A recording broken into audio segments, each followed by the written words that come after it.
આમ આદમી પાર્ટી દ્વારા કલેક્ટરને આવેદનપત્ર આપવામાં આવ્યું હતું અને સરકારી સ્કૂલમાં શિક્ષકોની અછત અને શિક્ષકોની ભરતી મામલે માંગ કરી સરકાર સામે રોષ ઠાલવ્યો હતો। જે શિક્ષણ ખાડે જઈ રહ્યું છે અને એના આંકડા સાથે અમે આજે કલેક્ટરશ્રીને આવેદનપત્ર આપવા આવ્યા છે રાકેશભાઈ હિરપરાની આગેવાનીમાં। ખૂબ ગંભીર વાત છે કે 1606 શાળાઓ જે માત્ર ને માત્ર એક જ શિક્ષકથી ચાલે છે, 32,000થી વધારે શિક્ષકોની ઘટ છે, 38,000થી વધારે ઓરડાઓની ઘટ છે અને સરકારી શાળાઓ કરતાં પ્રાઇવેટ શાળાઓ વધારે બની રહી છે, સરકાર દ્વારા મંજૂરી વધારે આપવામાં આવી રહી છે। તો આ ખરેખર ખૂબ ગંભીર બાબત છે કે આપણું આ શિક્ષણ ખાડે જઈ રહ્યું છે।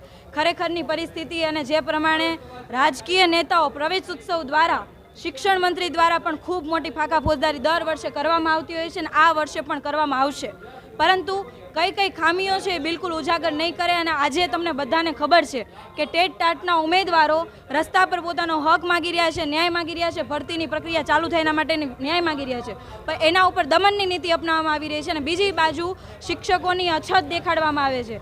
તો આવી રીતના જો શિક્ષણ વ્યવસ્થા ચાલતી રહેશે તો આવનારા સમયની અંદર સરકારી જે શિક્ષણ વ્યવસ્થા છે ખાડે જશે અને લોકો જેમ અત્યારે મજબૂર બની રહ્યા છે પ્રાઇવેટમાં ભણાવવા માટે, આવનારા સમયમાં પણ એવી પરિસ્થિતિ ઊભી થશે। આજે અમે કલેક્ટરશ્રીને આવેદનપત્ર આપવા આવ્યા છે, શિક્ષકોની ઘટ છે પૂરી કરો, ઓરડાઓની અછત છે પૂરી કરો અને શિક્ષણ બાબતે જે પ્રમાણે જાગૃતતા પ્રવેશ ઉત્સવ દ્વારા બતાવવામાં આવે છે એના કરતાં પણ ખરા અર્થની અંદર બાળકોને સારામાં સારું શિક્ષણ મળી રહે, શિક્ષકોની ઘટ પૂરી થઈ જાય, ઓરડાઓની ઘટ પૂરી થાય અને પ્રાઇવેટમાં જે પ્રમાણેનું ભણતર છે એના કરતાં પણ સારું સરકારી શાળામાં ભણાવવામાં આવે એવી અમારી માંગણી છે।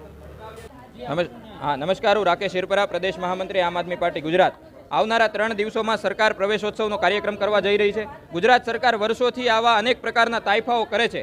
અમે આમ આદમી પાર્ટી ગુજરાતના માધ્યમથી આજે સમગ્ર ગુજરાતમાં કલેક્ટરશ્રીને આવેદનપત્ર આપીને મુખ્યમંત્રીને સવાલ કરીએ છીએ કે આટલા કાર્યક્રમો કર્યા પછી પણ આજે ગુજરાતમાં 1600થી વધુ શાળાઓ એવી છે કે જે એક શિક્ષકથી ચાલે છે। આ પરિસ્થિતિમાં સુધારો ક્યારે આવશે? 32,000થી વધુ શિક્ષકોની અછત છે, આ પરિસ્થિતિમાં સુધારો ક્યારે આવશે? 1800થી 18,000થી વધુ ઓરડાઓની અછત છે, આ પરિસ્થિતિમાં સુધારો ક્યારે આવશે? ધોરણ 8માંથી ગયા વર્ષે 1.14 લાખ બાળકોએ શાળા અને અભ્યાસ છોડી દીધો, આ બાળકોએ માધ્યમિક શાળામાં પ્રવેશ નથી લીધો, તો આ બાળકોને સારી શાળાઓ ક્યારે મળશે? આ તમામ ભૌતિક સુવિધાઓ, સ્વચ્છતાની, રમતગમતના મેદાનની, ચિત્રના શિક્ષકોની, પીટી શિક્ષકોની ભરતી ક્યારે થશે? આ તમામ સવાલો સાથે અમે સમગ્ર ગુજરાતમાં આજે મુખ્યમંત્રીશ્રીને આવેદનપત્ર આપી રહ્યા છીએ, વિરોધ કરી રહ્યા છીએ। આવનારા 3 દિવસોમાં અમે પણ બાળકોને આવકારવા માટે જઈશું, એમને સન્માન માટે જઈશું, પણ એ બાળકોના હિત માટે અમે સરકારને સવાલ પણ કરીશું અને વિરોધ પ્રદર્શન પણ કરીશું।